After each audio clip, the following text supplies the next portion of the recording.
Municipal ఎన్నికలకు పనిచేసినటువంటి party క్యాడర్కి నాయకులకి అందరికీ కూడా ధన్యవాదాలు తెలియజేస్తా ఉన్నా. మరి రోజు రాష్ట్రంలో జరిగినటువంటి ఎన్నికల ఫలితాలను చూసినట్టయితే అధికారంలో కాంగ్రెస్ పార్టీ ఉంది. మరి బీఆర్ఎస్ ప్రధాన ప్రతిపక్షమైనటువంటి పార్టీకి సానుకూలమైనటువంటి ఫలితాలు రావడం జరిగింది.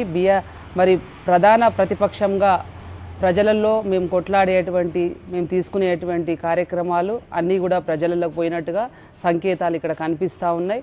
మరి ఇవాళ దాదాపుగా 15-16 మున్సిపాలిటీలు కైవసం చేసుకోవడం, మరి అదేవిధంగా 700కు పైచిలకు వార్డులలో గెలవటము, ఈరోజు ఇవన్నీ చూస్తూ ఉంటే మరి వాళ్ళ అధికారంలో ఉండి మున్సిపల్ ఎన్నికలకు కూడా ఒక ముఖ్యమంత్రి స్థాయిలో వచ్చి ప్రచారం చేయటం, మంత్రులు వచ్చి ప్రచారం చేయటం, మరి భయభ్రాంతులకు గురి చేయటం, అదేవిధంగా పోలీసులను అడ్డం పెట్టి బెదిరించటం, మరి ఆర్థికంగా రాత్రికి రాత్రి మరి పంపిణీ చేయటం, ఇట్లాంటి కార్యక్రమాలు అన్నీ జరిగినప్పటికీ కూడా భారత రాష్ట్ర సమితి కార్యకర్తలందరూ కూడా పోరాడి మరి ఎంతో చక్కగా విజయం ఈరోజు సాధించడం జరిగింది. భూపాలపల్లి జిల్లాలో కూడా అదేవిధంగా ఈరోజు 30 సీట్లకు 10 సీట్లకు గెలవడం జరిగింది.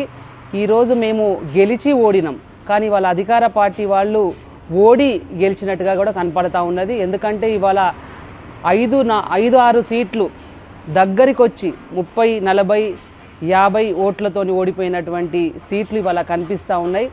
అక్కడికి వెళ్ళి మరి అనేకమైనటువంటి ప్రలోభాలకు గురి చేసి ఇవాళ మేము 2 సార్లు ఓడిపోయినామని, కాళ్ళ మీద మొక్కమని స్వయాన అక్కడ ఉన్నటువంటి శాసనసభ్యుడే దగ్గరుండి కాళ్ళు మొక్కించి మరి వాళ్ళ డబ్బాలు తీసుకొచ్చి ఇది తాగి చనిపోతామని చెప్పటం, ఇట్లాంటి అన్నీ కూడా చిల్లర రాజకీయాలు చేసి ఇవాళ వాళ్ళు గెలిచిండ్రు. కానీ ఇవాళ ప్రజల మనసులు మాత్రం ఇవాళ గెలుచుకోలేదు.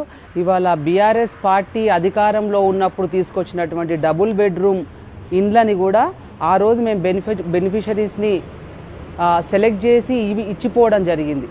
కానీ ఇవాళ మరి గెలిచినటువంటి అధికార పార్టీ కాంగ్రెస్ పార్టీ ఈ మున్సిపల్ ఎన్నికలలో మరి మీరు కనుక కాంగ్రెస్కి ఓటేయకపోతే మీ ఇల్లు తీసేస్తామని బెదిరించి దగ్గరుండి మరీ బెదిరించి ఇవాళ మరి ఓట్లు వేయించుకున్నటువంటి సందర్భాలు ఇవాళ కనపడతా ఉన్నాయి.